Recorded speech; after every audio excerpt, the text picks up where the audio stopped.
ENDEMIC, they have to consider taking away these battlegrounds. Tempo Storm, the kills look great. It's 15-1.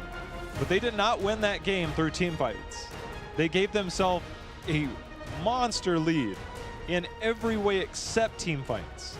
They just, it was like puppetry, where they're like, well, we're going to go this way and you have to respond. And then we're going to go this way and you have to respond. And every time you're there too late. The push down the middle, that didn't have to happen, but they knew they had the Alex Straza during that first Punisher for ENDEMIC. They went down the mid. They felt that they needed to get back some of that experience that they were losing elsewhere on the map, and then they got punished for it. And Tempo Storm controlled the early game, and then the minute they got the lead in the early game, they controlled it the rest of the way, and there was absolutely nothing that ENDEMIC could do that seemed like enough outside of the Punisher almost taking down that keep, 246 health. Oh, well, they got the keep in the end, but the pressure to get that was especially problematic. My concern, though, is ENDEMIC are going to do it. They're going to go to second pick, and they will choose the battleground, but I'm going to read to you the list of Phase 2 overlapping favored battlegrounds between the two of these teams. Dragonshire, Cursed Hollow, Infernal Shrines, Towers of Doom. Pretty much every map that these two teams pick, the other team picks it too, which is a problem. For ENDEMIC, the one map that doesn't overlap, that they have been willing to pick, with Tempo Storm is Sky Temple, and Tempo's been banning Sky Temple versus pretty much everybody here unless they're just a known not Sky Temple team. And ENDEMIC's ban has generally been full Sky Foundry. That has not been a pick for Tempo, though we know Tempo Storm in the past has liked to play there. I think that this is them showing that they know they need to change something up, and maybe this will be enough to give them that win, but it's not like it's an unfamiliar place for Tempo Storm, not by any means. They had some crazy drafts in the early part of the year that they made use of on Towers of Doom. They adapted, they reformulated, and they came back even stronger. After bringing out the Zeratul last game, you have to contemplate, is the Zeratul a threat again? Because this is another very good Zeratul map. Fan, as good as he is on Zeratul, he's just as good, if not better, on Abathur. And this is another Abathur map. And you can complement styles like that. We could also see Tassadar style compositions where we have seen Hyper Carry with Tass Vala, Tass Tracer. Any number of those combinations could come out here against ENDEMIC. And ENDEMIC, they have to figure out, is Phoenix still the answer to bring that firepower back? And we're going to find out. Yrel obviously was sitting at the top of the pick list last time, still favorable here, but you can forgo that for something like Dahaka if you choose to change it up. Well, ENDEMIC always bans Abathur on Towers of Doom, so that shouldn't be the pick for Fan unless they are willing to let that through because they have a pick that's so necessary that they're willing to give that up and think that they can deal with it. But Dahaka seems a very likely either choice of ban if we see the Abathur ban too, or an early pickup for both of these teams. The solo laner and support has often been what ENDEMIC has picked early. Hanzo too is a favor, but dropping later and later. Li Ming, because of Biggie and the impact he has on his mages, though it was hard for him to get resets when he played it last in this series. Not even willing to let Genji through. Biggie does do very well on Genji. Yrel, so threatening in that last game, will warrant a first ban here. That's often been what Tempo's been banning, so now they don't have to worry about that one. But if ENDEMIC, it comes down to Yrel or Abathur, they don't want to deal with both of them. I don't think Tempo will ban Abathur here. No, they won't be the ones to ban it. I thought for sure they would want it, but they'll ban it anyway. Does ENDEMIC ban Dahaka?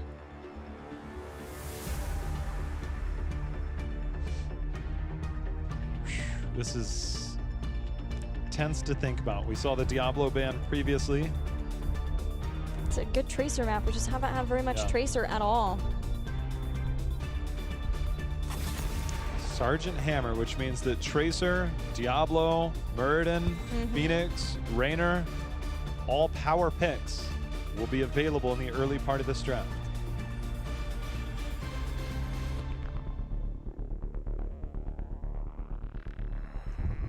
So what's worthy of the first pick for Tempo?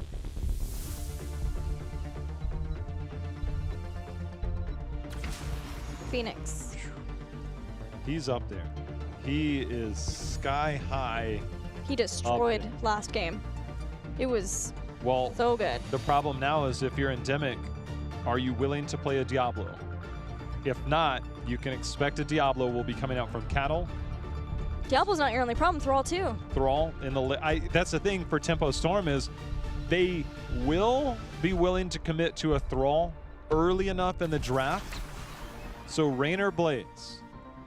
Diablo seems extremely likely, but Blaze picked up perhaps in anticipation of that. So Salvo and the Lightning Breath come out. You at least have a place to hide momentarily. Raynor also has armor at 4 and self-healing.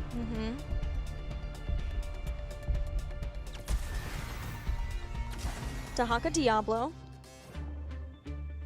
Want to make sure that they get Dahaka. So they may leave themselves with a Thrall ban, but Lightning Breath is enough to set up a salvo. Yeah. But if you don't ban Thrall, who is more impactful for Tempo Storm? You can look at supports if you want to take one away from them. If you want to take Deckard or Malf, you can get rid of the other one. You know, we actually saw a very good use of Ice Block yesterday by Buds. Some of the timing that he had, the Thrall will be there, but Buds was so quick with his Ice Block that he wasn't even targeted by the salvo. And I thought that was very impressive because doing it over and over again in such a short window, obviously he's a professional, he's expected to be very quick with his fingers and very quick thinking. But that was a use. No Dansky Madi. A lot of respect there. Plus, if Tempo Storm are looking to get guaranteed kills, Force of Will is a great way to stop that from happening. Murden still up for B-Kid. Could leave it till later if he really wanted to. Probably support here for sure, though. What's Michael Udall going to be on?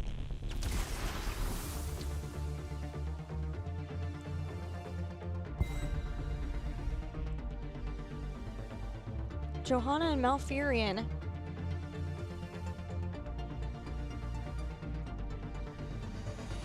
Have the blinds for the Phoenix. Also just a lot of safety. You can Iron Skin if that combo comes in from Phoenix Diablo. We'll add a little fire to the mix with Alexstrasza. And lastly, Zeratul returns. Back in saying that Phoenix is enough damage. Do you need Hanzo for vision? Do you need somebody that can survive a potential dive from Zeratul? Just going down the rabbit hole for Endemic. You could look at another melee. I'm pretty scared for this Raynor and Malfurion to live. You could always go Tassadar. Yeah, that's what I was thinking. Endemic does not feel like a Tassadar team. I guess Dansky's played some Tassadar before. Nobody's played him so far this phase. So the one thing that Greymane and Raynor both do that can survive this is that Greymane has a naturally high health pool for a ranged assassin, but also when he's in Worgen form does get 10 armor. Raynor at level 4 can pick up his fight or flight, get the 25 armor, plus get the self-heal, the cooldown reduction to survive some of those onslaughts from that salvo that could come out there. They have the bunker that's going to be there. The support of Malfurion, again, post 13 does have Ice Block. If you can proc that quick enough, you don't get targeted by salvo, and it gives you options to survive, and Tranquility can heal through that. It's just a matter of fans VPs were very well placed last game. Yeah, there may not be a mosh pit behind this, but you could bet your bottom dollars you're going to have the Lightning Breath and the Purification Salvo set up perfectly by those VPs. If Endemic funnels at all into chokes, there is a Blaze with a bunker. If they go into that bunker, then Zeratul is going to be keeping eyes on who and how people leave and exit that bunker, using the confusion and chaos from that to maybe be able to VP some people from that too. This is it for Endemic. They must win this game to go to the Western Clash. Of course, must win this game to keep the series going to game 5-2. And if Tempo wins this, they'll close out the series and get Octalysis at the Western Clash. You know those guys on Octalysis, they are watching this and they are rooting for Tempo Storm to win so hard.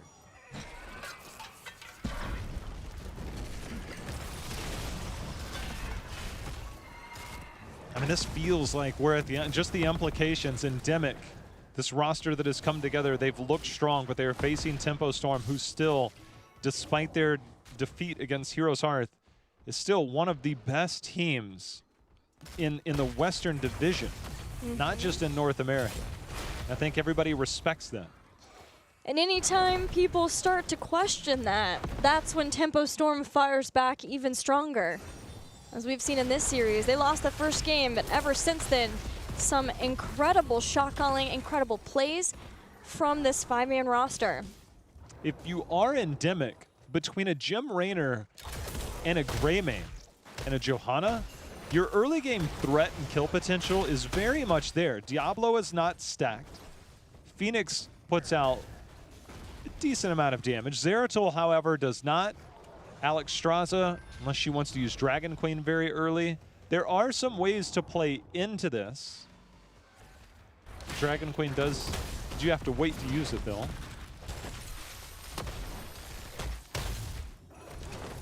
The hold on the camp from Van, while the rest of the team clears out the sappers from ENDEMIC. Doing June what they came could. over for the globe, making sure that he gets that globe for that level 1. Didn't get the clear. ENDEMIC appropriately came back down to defend that, but it lets them clear these out and then have the later setup for this. Our first altar phase, which will be happening in a minute still, is going to be the first altar phase, which makes it a triple, and it'll be in mid and then the 2 top.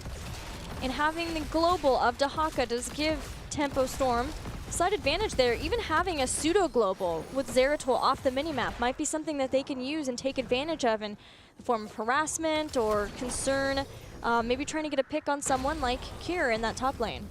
Well, Biggie said, I'm not afraid of the dive burst, and I sure as heck aren't afraid of Zeratul on me. With Tranquility and the bunker, that might be enough. So he's going into the higher health pool. The Behemoth armor, you start still 250, and then every time that Give 'em some pepper comes in onto a hero, you get even more health every time you use that on a hero. So important for Biggie to stack that up to give himself a higher base health pool to survive in these games. We'll see how that works out for him, though. We have seen a lot of different people play that before.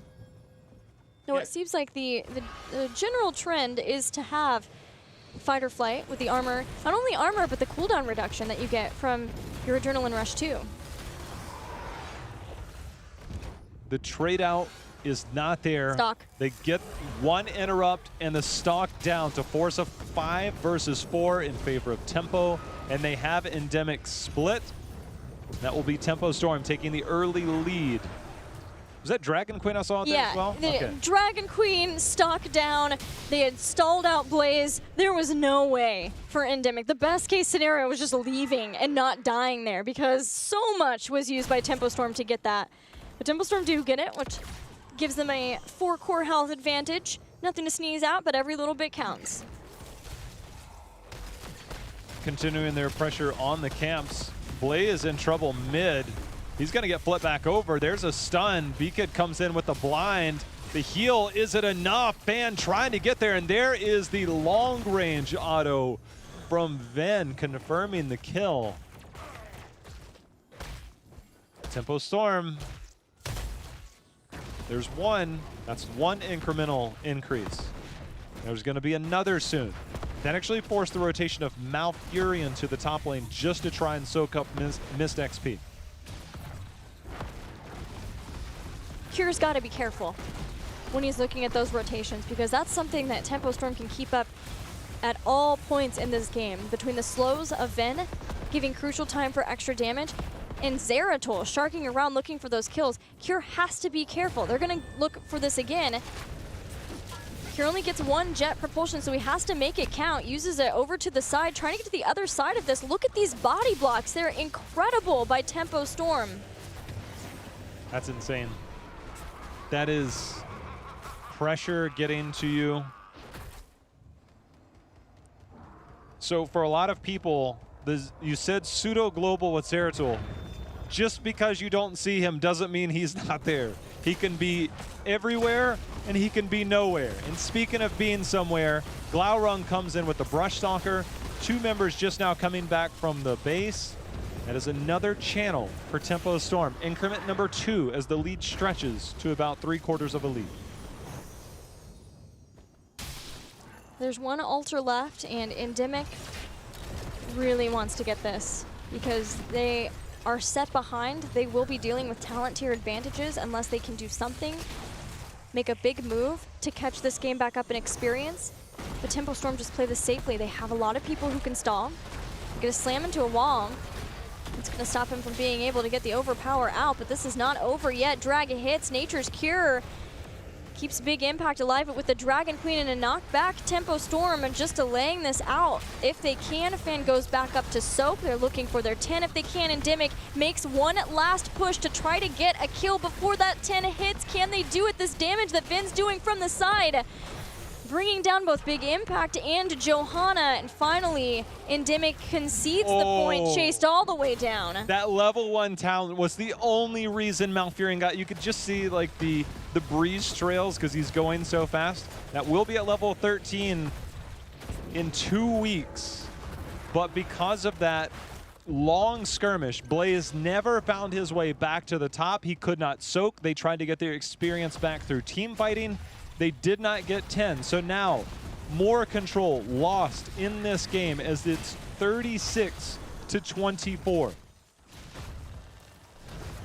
I tell you what, I bet Tempo Storm can feel the cheers of Octalysis right now that they have amassed this kind of lead. 36-24 is the core, but a level lead too as ENDEMIC hits their heroic abilities. They need to get those, and they need to start making things happen. They do not want to fall behind, and it's Towers of Doom. You can always make the miracle comeback happen, but nobody wants to hit that, so they're going to fire in. We have the Void Prison with the Lightning Breath going to Michael Udall gets on the other end of that, starts to heal them back up. This looks good for ENDEMIC. They might be able to get this kill. Burrow, though, is going to let Adaptation come through with all the healing in the world. It's not enough to save Dahaka. Wow, that amount of single target damage onto that, because that adaptation healed him to what seemed like full, but he kept getting damaged and damaged and damaged, and then the essence came in and they were able to burst him down through that damage. So the focus control there. Also, Greymane going Wizened Duelist has not died, so he's sitting at 12 stacks, and he will continue to put out more of that single target damage because that is auto attack damage that comes in. And so they did fight their way back. That brought them back in experience. They do find themselves at the neutral position of these double altar phases here. They already invaded once. Will they feel confident enough? Do they feel pressured enough to push in, or will we get a simple trade? Cattle's asking himself that same thing as he sits in the bush here anchoring. ENDEMIC have not a lot of heroic abilities back yet, like the setup with a Blessed Shield, but they do have Cursed Bullet, and that is going to be pivotal in being able to get kills on someone like Dahaka with the adaptation, now that we've seen it twice from Glowering, or Diablo with the Lightning Breath. As he's sitting there with the Lightning Breath, makes him a target. Vin is a target too. He gets the full heal from Lifebinder. Wow. At the brink of death. The Blessed Shield went out, and I was like, there's not enough damage. And then there was almost enough damage. And speaking of almost enough, Glaurung is here. Tranquility is out. Lightning Breath is there. Here comes the salvo. Remember, no armor for, well, it does get armor there. Yeah, the Tranquility. But all will be fine there for ENDEMIC. They stay alive. They did have to use and burn Tranquility there. No Rainer's Raider for 25 more seconds, but ENDEMIC are not willing to give up anything now that they know that this is such an important fight. Here comes Cure. They're looking for the drag before the impact. He's like, hey, I've played that hero before. I know your timing. ENDEMIC has fought their way back in experience-wise. That one kill did give them enough to come back. They only had the 2-kill deficit. It's just what they lost during that time. And they've got to take that and run with it. They can't afford to lose steam now, not in this game. Which means so much to them. They're working on getting 13, starting to clear out this bottom lane wave, even looking for the steal on Sappers. For them would give them a lot of control over this area where this next altar is going to be. Fan notices it, gets onto the point. Void Prison can't steal it from the Void Prison, but what it can do is set up for a monster of a wombo combo. And here we go. Salvo is out. Dansky trying to find his retreat back to the bunker. He will not make it. Greymane has fallen. Michael Udall the second, and now Ven is tracking them down. Bless Shield, the only thing that has bought time for ENDEMIC to retreat, and Tempo Storm capitalize. They punish, and Fan, the ultimate bait there. They're like, hey, I'm here. And Fan sat there. ENDEMIC tried to fight back, and all it took was one VP to allow Dahaka to come in, get that Brush Stalker, and set everything up from there. Excellently played by Tempo Storm. Well, I said ENDEMIC couldn't afford to lose steam, and the train has hit a barricade in the form of Tempo Storm. They get 4 more shots from the channel, start to push in this bottom lane too, and they are every lane sieging with Fan in the mid, Dahaka in the top. Grayman's going to do his best to stop that, but any amount of damage now on structures forces ENDEMIC to not be able to get advantages when they do win team fights, if they're able to win team fights. And for them, that is such a huge problem when you compound that with the early game loss that they had. They had just started to get back in the game, then they group up on that point, fall victim to that kind of Void Prison. That can't happen again. It cannot happen for the rest of this game. They are looking for anybody of Tempo Storm. They will find nobody. And the minute multiple people show, Tempo Storm will push in directly in the bottom. ENDEMIC will have to trade out in the top. The problem is the Sapper camp just sprung to life at the bottom right. Oh, this triple phase. It will be triple phase, and I think that ENDEMIC right now will need to consider just fighting over both of the top ones, giving up the bottom and the Sappers in the bottom, and just let that push through and fight back from top to bottom. Instead, they will rotate back out, look for their engagement from the right side of the map. But the minute Blaze shows bottom, Tempo Storm knows that they've got them. Well, it's 3 Sappers there. There's no 16. If ENDEMIC give up the 8 shots from bottom and the safe altar in top for Tempo Storm, but Tempo Storm have the boss behind this too. They're right next to it. They know that Blaze is going to be in the bottom there because of the Sappers. This is more of the same shot calling that we saw from Tempo Storm in the last game, and it is fluid. No matter what, it will be so difficult for ENDEMIC as only 4 core health remain. Level 20.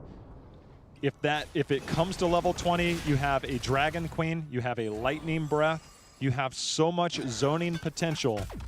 As ENDEMIC, they're looking to make their last stand, and it will come in the form of more of these risky invades on the enemy side. Fan comes in, see if they learn their lesson. Yes. Instead, they blow him up instantly. No VP available. ENDEMIC will fight their way back momentarily. Starts with that kill, but it can't end there. As they continue on, they have the top. They've taken back bot. And they work on getting more. Dragon Queen was used there. That's a nice victory for ENDEMIC too, that they got the kill on Fan. Means no fear of Void Prison as long as he is down and out. Tempo Storm instead rotate up Glaurung and Van to try to take back this bell tower, and where it seemed like ENDEMIC would be the ones having to respond back and forth to the bell towers of Tempo Storm with that one blow up. They tried to hold this game in their grasp, but it will be such a mountain to climb looking at the altar spawning and how to get shots, because it's 4-28 of Tempo Storm. They were waiting to see if somebody would take the portal through. Oh, that's the stuff you can get away with. It happens once in a blue moon. If you're playing Hero League or any of your unranked quick match, you can do that. Here, Tempo Storm, much safer in their rotation. They're gonna claim the top lane, and ENDEMIC, they're doing the exact thing they need to do, and they need to respond by taking mid. This will give them control over the bottom half of the map. It will keep them ahead to have 5 shots instead of 3 on their bell towers. But Sappers will threaten the top lane. They got to get back there to stop those. They do get that mid. 5-3. This is a very weird situation that you don't see very often on Towers of Doom, but sometimes you do get into it where top and bot mid are held. Akira fires in. Oh, that there damage. with that damage. Lifebinder, though, doesn't work. Caterpillar's blown up. Glaurung maybe next to follow Burrows to buy some time for the healing. And they stop the sappers, no shots gained from that. Now ENDEMIC in position to take this bell tower back to Haka, goes to the bottom, and it is ring around the rosy all over Towers of Doom. Diablo super squishy now, top bell tower taken. ENDEMIC, they are on their fastest horse, their fastest mount to get here to try and defend. They will be late. They will try and make a defense on some of these bell towers. Bot? If they lose bot, they lose control and potentially lose in one altar situation. So now they need to get here. They will have to make their defense on single altar, keeping control, keeping it 5-3 in terms of core shots is where they have to remain, else they potentially give up the final blow. And this bell tower is sitting at half health as the next altar is available. Well, there are a couple of sapper camps, but if Tempo Storm sniffs out that not everyone is here, that would be an issue. Another issue for ENDEMIC is that they don't have the lead in getting to 20, not with Dahaka being able to stalk around and get the soak. Tempo Storm has just one last talent tier advantage they may be able to get. ENDEMIC's back around this again. Vin. It's Vin! Vin is the target. Lifebinder early. It's still not enough, but the Void Prison goes down. Positional mistake right there, Gilly. Wow. Anything can happen on Towers of Doom. I can guarantee you that much, but that is 100% avoidable. Well, 5 shots.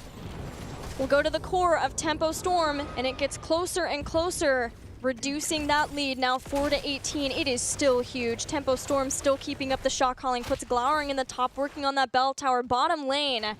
That's where ENDEMIC hopes to get more shots. Looking at the sappers there was a double sapper camp. Boss is going to be in a minute. 20 here for both teams. The tension is real as 3 sappers go through. Another 3 are making their way down in the bottom lane. It's double altar phase. Dahaka is reclaiming the top eventually. Fan, he is completely invisible in that situation. And I think ENDEMIC, they need to force their action here mid. This gives them control for fights. Well, But go ahead. The situation we saw before with Vin, not as easy to get the kill there now. Not with Unconquered Spirit. Glaurung's in. Right inside. Focus. Lightning Breath there. Fan gets the Lifebinder. He'll be healed back up to full.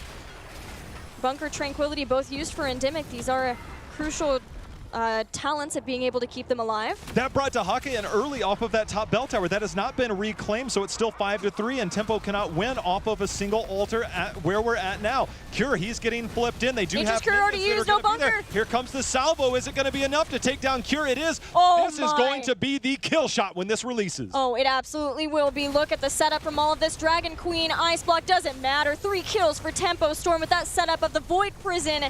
And with that go the hopes of ENDEMIC of going to the Western Clash. One brutal strike from Tempo Storm. That is absolutely crushing for ENDEMIC. They fought back so valiantly, and they made a risky call there. It seemed like they survived, but the follow-up on Cura, the play by Glaurung, and then the rest of the squad executed.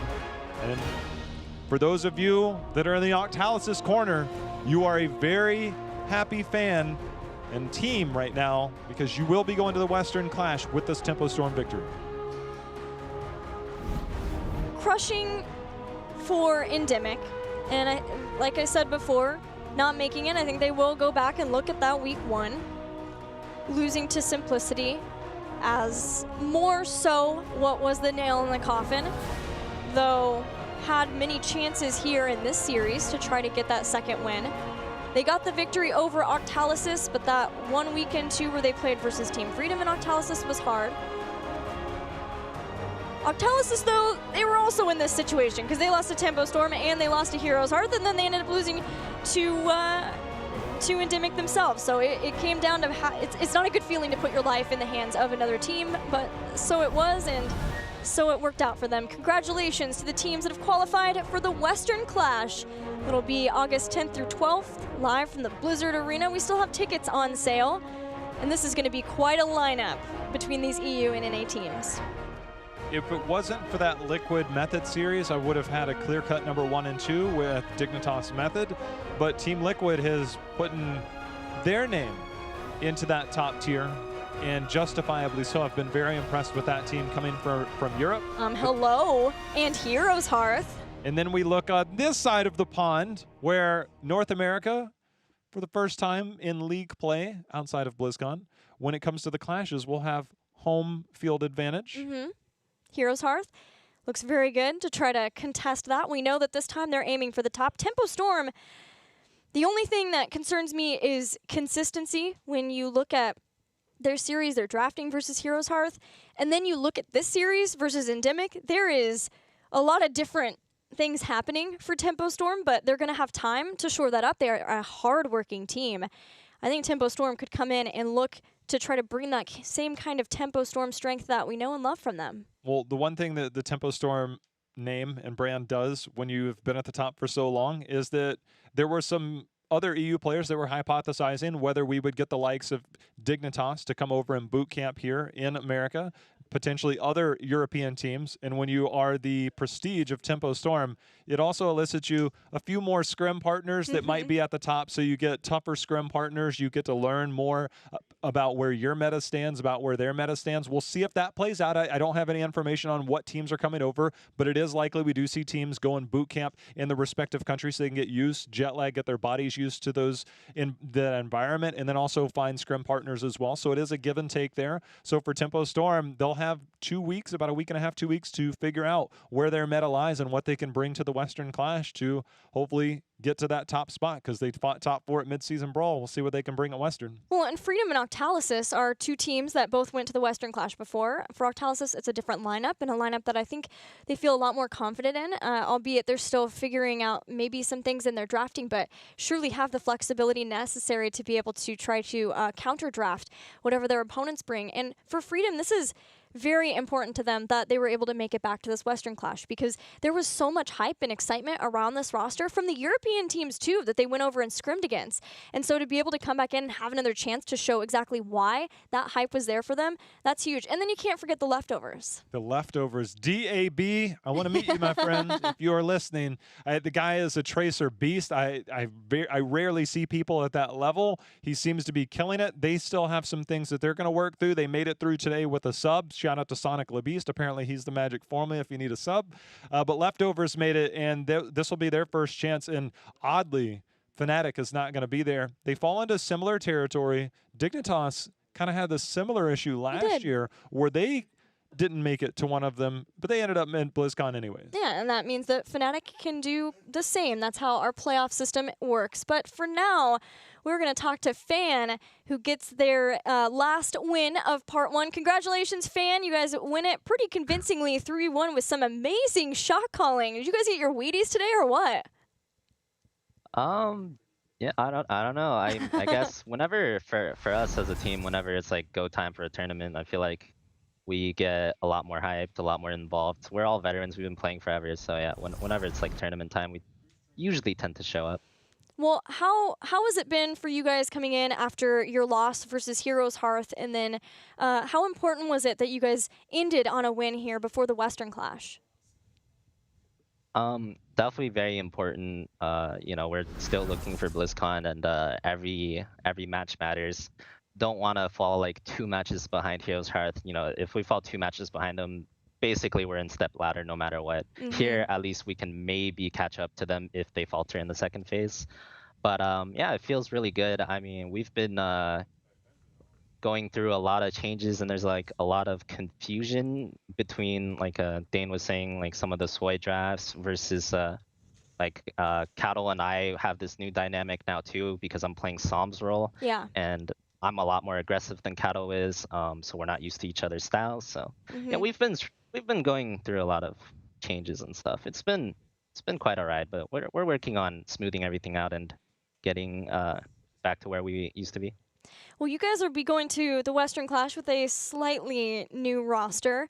How is Vin feeling about going to the Western Clash? And, you know, are there going to be any nerves there? Or is it something where you feel like you guys have so much experience that you can kind of coach him through that?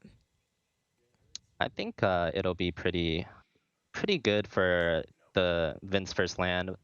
He's been performing really well just overall. Like, I think the first 2 weeks I might have saw some nerves in him, but ever since he's been playing extremely well on all the heroes that we need him to, and even in scrims when the rest of us are all feeding, he's been playing extremely well. So I think he'll have a good showing. Yeah, he's been an awesome addition just to have in. We got to hear from him in the interview too, so it's been fun to get to have him in HGC. Congrats again on your win, Jihao. Do you have any questions for Oh Gosh fan? Yeah. Just don't look behind you. Oh Gosh. Jihao? I'm trying to see what that says. Tell Camera's here. Camera's here. You got to drop it down. There you go.